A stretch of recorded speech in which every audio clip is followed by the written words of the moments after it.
Et bonjour, chers maîtres, chers confrères, chers congressistes. Je suis le docteur Tsaghi Herman. Je suis médecin cardiologue à l'hôpital général de Yaoundé et à l'hôpital gynéco-obstétrique de Douala. Et je suis enseignant de cardiologie à la faculté de médecine et des sciences pharmaceutiques de l'université de Douala. Donc, c'est un immense plaisir pour nous de communiquer au cours de ce congrès. Et cette communication a été préparée avec l'encadrement de nos maîtres, les professeurs Mohamed Kanem et le professeur Abdul Khan. Dans le thème de la communication s'intitule Comment adapter les recours de bonnes pratiques. Donc, nous n'avons aucun conflit d'intérêt. En introduction, en préambule, nous dirons que les maladies cardiovasculaires en Afrique constituent la deuxième cause de mortalité. Le diagnostic et les moyens thérapeutiques s'améliorent de jour en jour. On voit très bien le diagnostic d'une cardiomyopathie dilatée. J'ai c'était une patiente âgée de 40 ans. Elle a bénéficié d'une coronographie qui a mis en évidence une cardiomyopathie ischémique avec une occlusion de l'IVA et voilà, elle a été prise en charge également. Là, c'est l'image d'un patient de 33 ans. C'était en septembre 2022, à l'hôpital général de Yaoundé. Il a bénéficié d'un remplacement de la valve mitrale pour une insuffisance mitrale assez sévère et il se porte bien. Et là, c'est l'image d'une patiente âgée d'une vingtaine d'années avec une communication inter-auriculaire qui a été également fermée à l'hôpital général de Yaoundé. Donc, les moyens diagnostiques et thérapeutiques sur le plan des maladies cardiovasculaires s'améliorent en Afrique il a été de bon ton que la réadaptation également vienne implémenter le panel du plateau de prise en charge pour améliorer la qualité de vie des patients. Et là, on a l'unité de réadaptation de l'hôpital général de Yaoundé, celui de Nouakchott, Cardio Plus, et au Bénin, au centre de réadaptation cardiovasculaire à Cotonou. Donc, l'objectif de cette communication est de vous permettre d'implanter une unité de réadaptation cardiovasculaire en Afrique en adaptant les recommandations pour avoir des centres qui sont au top au nombre des recommandations et d'autres qui vont migrer au fur et à mesure pourvu qu'on puisse définir des normes sécurisées pour le patient. Dans la fin, nous serons capables de décrire les locaux, le matériel d'une unité de réadaptation cardiovasculaire en Afrique, d'énumérer le personnel nécessaire pour faire fonctionner et organiser cette unité et décrire les activités d'unité de réadaptation cardiovasculaire. Donc, nous adoptons le plan suivant. Après une introduction, nous allons voir comment sont organisés les locaux, les équipements minimums, les ressources humaines nécessaires, comment est organisée l'activité d'une unité de réadaptation cardiovasculaire ambulatoire en Afrique. Nous terminerons par une conclusion. Donc, en introduction, nous dirons que depuis les années 92, avec l'OMS, la définition de la réadaptation n'a pas changé. C'est l'ensemble des activités requises pour permettre une évolution favorable de la maladie, afin que le patient retrouve une condition physique, mentale et sociale lui permettant de préserver ou de réintégrer la société. Donc, il faut que le patient retrouve confiance en lui, qu'il préserve les attributs qu'il avait dans la société, qu'il continue à vaquer à ses occupations ou qu'on le reconditionne pour qu'il réintègre sa société en s'adaptant à sa maladie cardiovasculaire. Donc, on va suivre les recours du groupe exercice réadaptation et prévention et sport de la Société française de cardiologie. Et on va voir qu'une unité de réadaptation cardiovasculaire ambulatoire n'est pas une simple salle de sport. Voilà. Il faut des locaux, du matériel homologué et adapté à la réadaptation cardiovasculaire et un personnel formé dans cette discipline. Donc, comment s'organiser les locaux pour avoir un local qui a 12 mètres carrés jusqu'à, c'est un lapsus, c'est pas centimètres carrés, c'est mètres carrés. Donc, les locaux de 12 à 80 mètres carrés, c'est-à-dire soit une pièce de consultation que vous allez avoir un lit pour examiner le patient, faire le CG, les coqueurs, prendre ses paramètres, placer son holter, sa MAPA s'il en a besoin, et réaliser dans cette même salle une épreuve d'effort avec échange gazeux au sein d'échange gazeux et installer votre matériel de réadaptation pour qu'un patient puisse bénéficier d'une séance de réadaptation en endurance dynamique ou en renforcement musculaire avec les attelles, comme on va le voir, sur 1 heure. Et tout au long de la journée, cette salle est consacrée à la réadaptation ou dans un premier temps, quand vous êtes en train d'implanter l'unité, voilà, que ce soit les après-midi, mais pour que l'activité commence, ne serait-ce que par un patient, comme là on le voit à Cotonou régulièrement, il intègre des patients, ou une salle de 12 mètres, de 25 mètres carrés. Si c'est peut-être Jean Yaoundé, c'est 25 mètres carrés. Là, c'est une autre unité au sein Chabec Cardiac Center, toujours mis en place par la Cardiac Prevention Foundation à Yaoundé. C'est une salle de 12 mètres carrés et ils ont une unité derrière pour faire le renforcement musculaire. Dans l'hôpital général de Yaoundé, ils ont cette salle de 25 mètres carrés pour faire l'éducation thérapeutique, les exercices de renforcement et d'endurance dynamique. Et d'ailleurs, ils ont une piste de 20 mètres pour le test de marche de 6 minutes. Notre est plus équipé, on va le voir.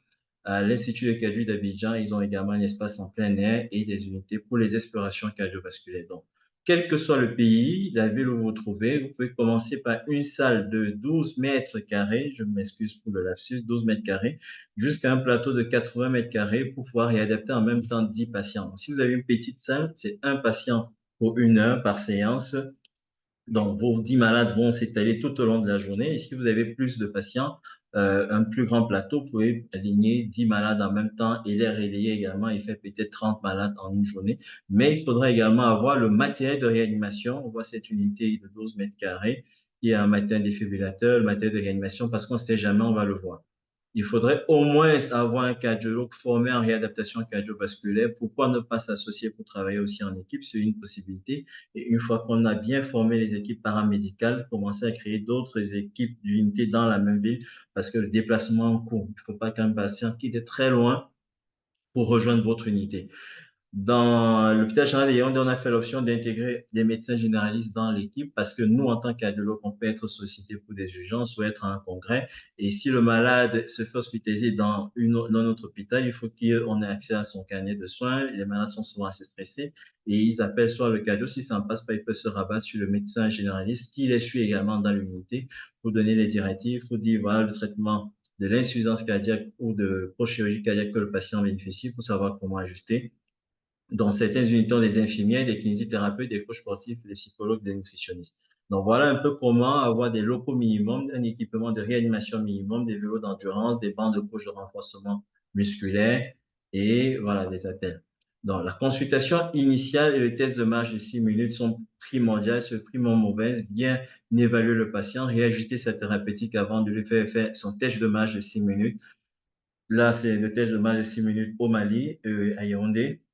Peut-être genre, on a installé une corde avec des repères pour que sur 20 mètres, on puisse déterminer quelle est la durée minimale, la distance qu'il a fait pendant les 6 premières minutes et on le réévalue donc avant et après.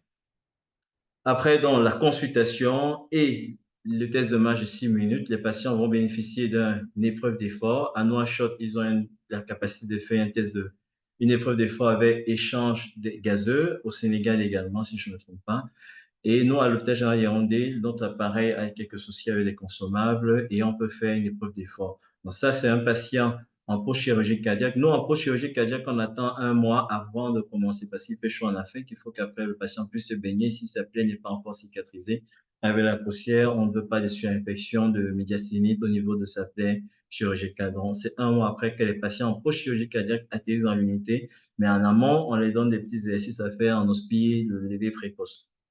Donc, les exercices à intensité modérée qui vont faire que la on les fait à partir de 1 mois. Donc ça, c'est un patient de 33 ans qui avait bénéficié de sa réadaptation, du moins de l'épreuve d'effort. Et dès le palier 2, à peine 2,5 km par heure, dans 1,7 miles par heure, 5%. Palier 2, il est passé en trou du rythme supraventriculaire à 235. Donc, pour dire que quand vous poussez vers les malades qui sont en chirurgie cardiaque, en insuffisance cardiaque, n'hésitez pas à aller même dans un autre hôpital. Vous pouvez mutualiser les ressources pour faire une épreuve d'effort. Je crois quand même dans toutes nos villes, il y a au moins un centre qui a une épreuve d'effort pour avoir des centres de réadaptation délocalisés sur 2 endroits où vous faites quand même l'évaluation de chaque patient parce que lui, dès le deuxième palier, à peine 3 minutes, donc 4 minutes, il est passé en trou du rythme. Donc, si on le soumettait au test de marche de 6 minutes, il fait bien à 4 minutes. 4-6 minutes. En 6 minutes, il parcourt bien sa distance. Vous le mettez sur le tapis et il n'a pas été il était bien bêta-bloqué. On a dû ajouter l'amiodarone. Il était là sur bêta-bloquant à dose maximale.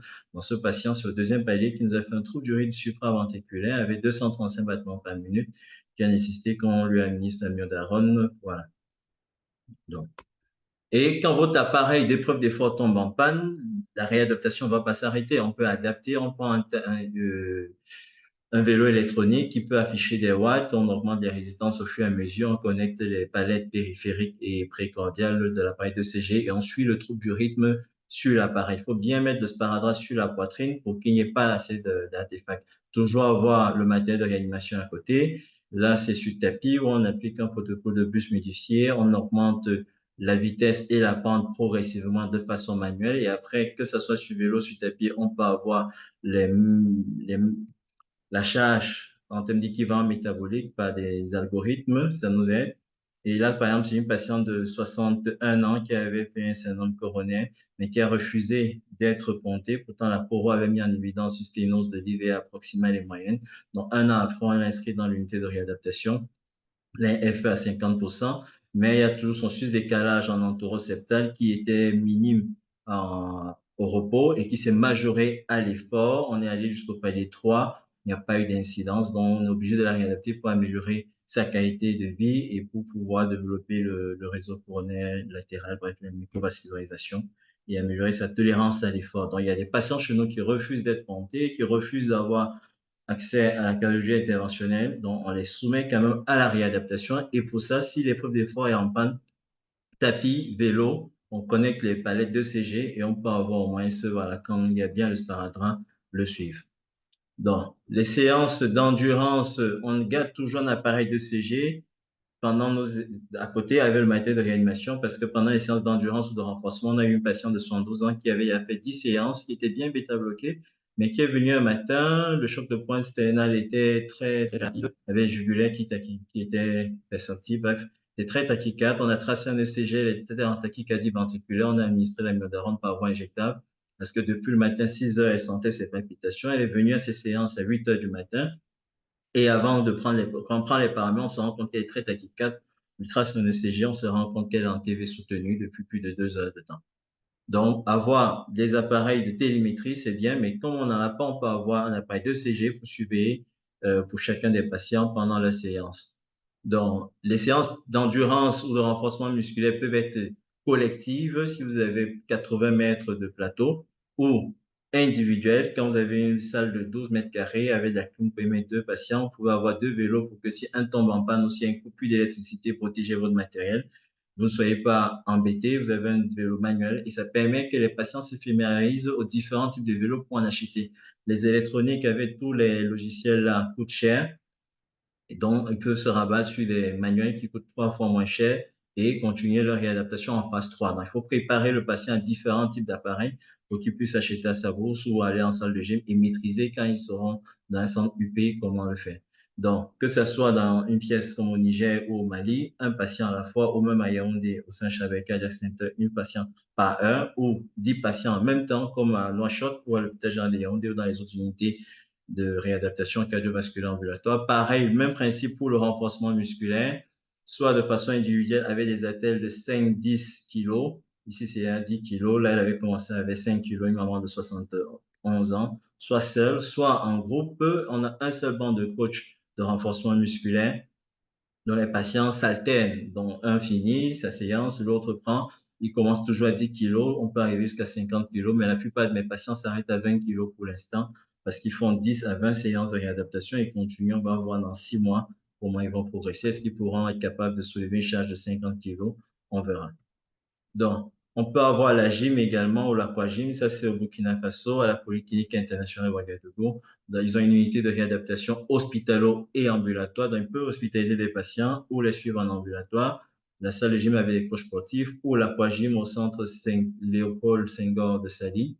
Ils ont l'aquagym, ici c'est à Cotonou et à l'Institut de cardiologie d'Abidjan, où avec ces ficelles, ils peuvent faire le renforcement musculaire. Et là, c'est avec les bandes, les élastiques pour le renforcement. Donc, concernant l'éducation thérapeutique, ça peut être individuel également ou de façon collective. À l'hôpital général Yaoundé, on a les séances collectives, à Nouakchott également. Et au Bénin, ils font des séances même de cours de cuisine. Et là, à Abidjan, au club de cœur santé, un an, tous les ans, ils regroupent tous ceux qui ont participé à une séance de réadaptation pour réactualiser l'éducation thérapeutique et voilà, un peu comme une dose de vaccin en termes d'éducation thérapeutique collective une fois par an. Donc, en conclusion, chers maîtres, chers confrères, la réadaptation cardiovasculaire réelle en Afrique, plusieurs centres existent déjà. La plupart sont aux normes avec du matériel, d'autres sont en train d'adapter les recommandations, mais de façon sécurisée pour que les patients tirent au maximum le bénéfice de cette réadaptation et plus de 3181 patients ont été réadaptés à ce jour. Donc, il faut commencer, que ce soit dans une pièce de 12 mètres carrés avec un personnel réduit et avec un seul patient. Et après, on peut arriver à des séries de 10 patients par séance.